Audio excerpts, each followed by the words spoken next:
Okay, welcome back. Um, we're going to go over problem formulation, conceptualization, and operationalization. These are in your books found in chapters 6 and 7. Um, we have talked a lot about finding a topic that you can narrow down to study for dissertation. This is all about seeing something interesting, a relationship between things, trying to determine if there even is a relationship, whether or not the presence of one thing will predict the presence of another, whether or not one thing causes another. We can see that things seem to run together, and that seems to be proof of a relationship. And we can determine causality too in the process of research, or fail to find causality. It all depends upon how we design a study, how we formulate a research question, and how we systematically set up the procedures of the study. The systematic procedure part is called research methodology. But the first step of research process is not the systematic procedure, not the methodology. It is not how we do the research. It is how we conceptualize a problem. What are we trying to prove? Why should anyone care? What is the problem?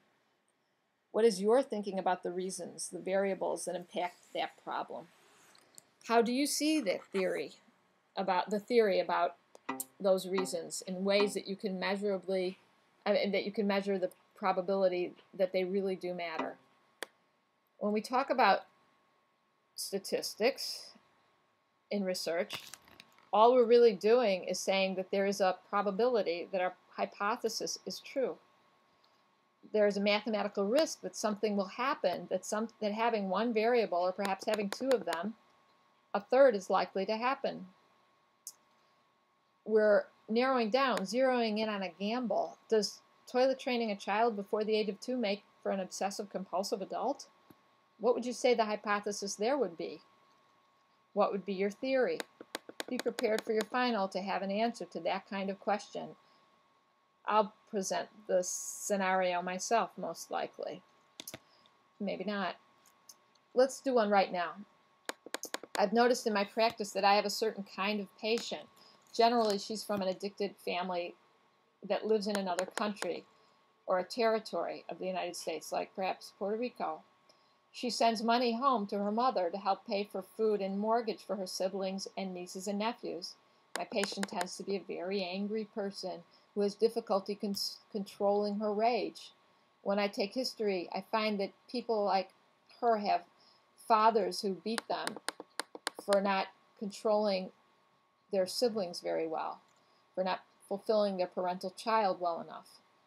What do you guess I would present as the problem I'm investigating in this study? What would be hypotheses for the study?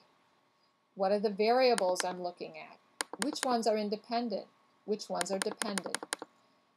How would I operationalize them? How could we measure them? Would it be possible for direct observation? The answer to that is no. That's not what we're after here. We're interested in finding a group of women who send money to their families, and we want to measure something about these women that will predict something else. Between you and me, that is a great study. I might actually be doing it myself. But the purpose of that kind of study is to predict relationships between 2 or 3 variables, and to see if there's any chance we can even explain relationships. Our studies only intend to describe phenomena, to explore what's not been adequately described in the literature. Science, again, is open to inquiry. We need more systematic inquiry, less armchair psychologizing.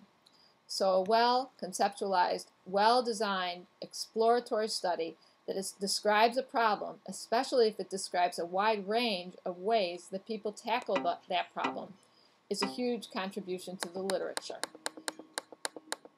Lastly, the purpose of some studies is to evaluate policies, procedures, and effectiveness. Most agencies have utilization review of some sort. One of the things you should learn in your tenure as a PhD student is how to set up a study that internally checks the utility, the usefulness of a system. Okay, we're going to continue in just a minute. We'll stop here. You can talk a little bit.